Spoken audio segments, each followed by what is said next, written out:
Leeds fans, stop scrolling right now. Elland Road just erupted with breaking news and one number is causing chaos. 19. That's how many goals your Golden Boot winner scored last season.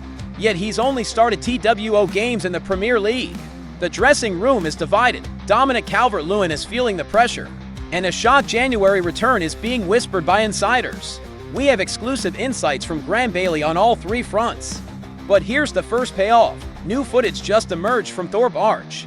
That shows exactly what Joel Pirro is thinking, and it silenced his critics instantly. If you believe in marching on together more than you fear the drop, smash that like button right now. We start with the man who won you the championship and what his agent is doing this very second.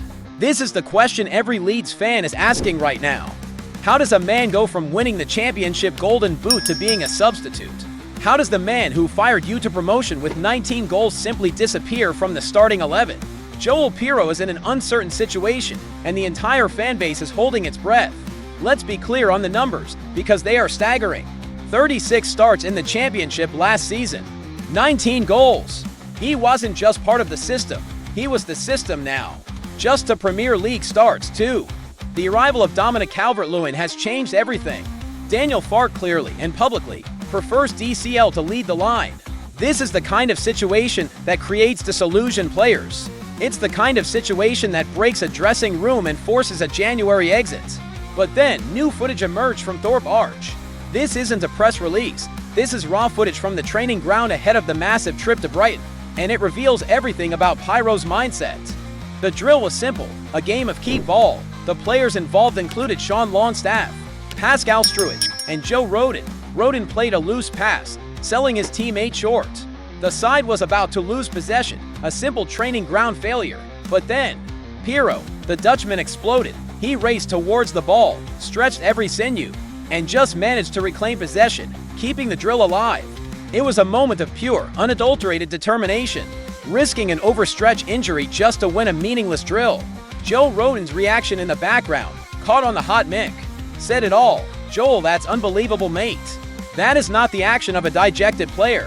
That is not the commitment of someone who has already checked out. That is the action of a professional demanding his shirt back. But does this mean he's staying? This is where it gets complicated, and where the rumors collide with reality. There is serious talk of Pirro leaving in January if this situation continues. A player of his quality, 26 years old, in his prime, he cannot waste a year sitting on the bench. We asked our chief correspondent, Graham Bailey, for the update.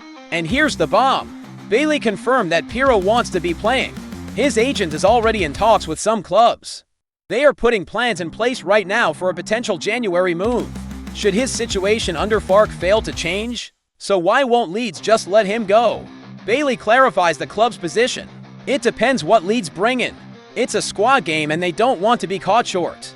Leeds understand his frustration, but they also know the Premier League is a brutal marathon. How would allowing Pirro, a guaranteed goal scorer, to leave actually benefit Leeds? Bailey stated he would be pretty amazed if he did leave in January. So we have a war. The player's agent is talking, but the club is holding firm. This is a massive dilemma. What do you do if you're Farke? Do you stick with Pirro's hard work and training, or do you keep backing the new man? Let me know in the comments, Pirro or DCL. If you respect Pirro's attitude despite the situation, hit that like button. Pirro's effort is undeniable. But the man who is starting, the man keeping Pirro on the bench, is facing a completely different kind of pressure. The club has now spoken out about Dominic Calvert-Lewin's goal drought, and what they said reveals everything about Farke's master plan. The pressure on Dominic Calvert-Lewin is immense. He arrived as a free transfer, a wealth of Premier League experience, but the goals are not flowing, and the Elland Road crowd is getting restless. So how does the club feel? Sources inside Leeds United have spoken. The hierarchy is not concerned, at least not yet. And the reason why cuts to the very core of Daniel Farke's tactical identity. Let's look at the facts. DCL opened his account against Wolves, but since then, the struggle is real. He has missed a string of big chances. According to FotMob, Calvert-Lewin has missed 5 big chances this season. He remains stuck on 1 goal. In the Premier League, chances are premium. You cannot miss 5 big opportunities and expect the conversation to stay quiet. But despite this, DCL remains a key part of the side. Farke praises his work ethic, his ability to lead the line, and this is where the disconnect is happening between the fans and the manager. We turned again to Graham Bailey, who spoke exclusively to Leeds United News about the club's internal feeling. Bailey explained why the lack of goals isn't a panic button. According to Bailey, Leeds would like more goals, obviously. But the work he does pulling defenses out of shape is exactly what Farke wants. Bailey said, he's bringing an element to the team that you didn't have before. He's holding up at this level. This is the key. Then Bailey dropped a massive comparison. He likened DCL to a poor man's Gyökeres. That's not an insult. He means DCL is trying to pull the entire defense around, letting the other players play. He's sacrificing his own stats for the sake of the system, just as Gyökeres did in the championship, but at a Premier League level. A thankless, brutal job. Bailey was clear. I haven't heard any rumblings about them being unhappy. I think he's given them what they want. Yes, they would like more goals, but that's just how the team is set up. The goals are missing, but the all-round game is why Farke keeps picking him over Pirlo. The stats back this up. It's not just about goals. Calvert-Lewin has already created 7 chances for his teammates. He has won 24 aerial duels, dominating center backs. He has won possession in the final third for times, pressing from the front. His 7 shots on target show he's in the positions, even if the finishing is cold. He is the disruptor. He is the battering ram that allows players like Somerville, James, and Nato to find those half spaces. This is the tactical gamble Farke is taking. He is betting that DCL's disruption is more valuable to Premier League survival than Pyro's clinical finishing. But that patience has a limit. The fans' patience will wear thin. Farke's patience will wear thin. This system only works if the other players score. If the wingers go cold, DCL's work rate means nothing. He must improve that conversion rate before the pressure fractures the entire system. Do you agree with Farke's strategy? Is DCL's hold-up play more important than Pyro's goals right now? If you're backing DCL to find his form, hit that LIKE button. Let's show some support for the number 9. The club is backing their striker, but they are also looking at the midfield. The January window is approaching, and a massive name has reappeared in connection with Elland Road. A former Leeds loanee, an England international, Ross Barkley. But is the rumor true?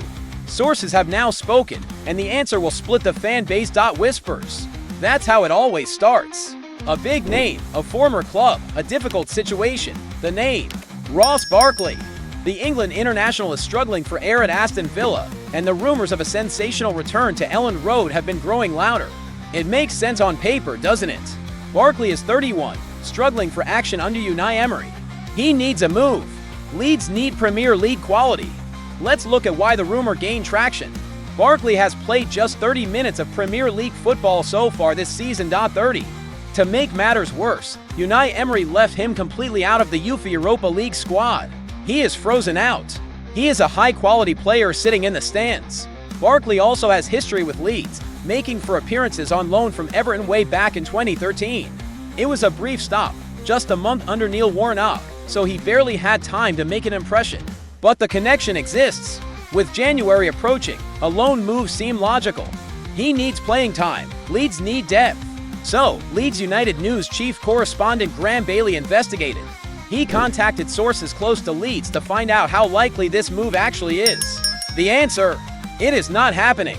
We understand there are currently no plans in place for the 31-year-old to make a return to Yorkshire. The rumor is dead, and here's why.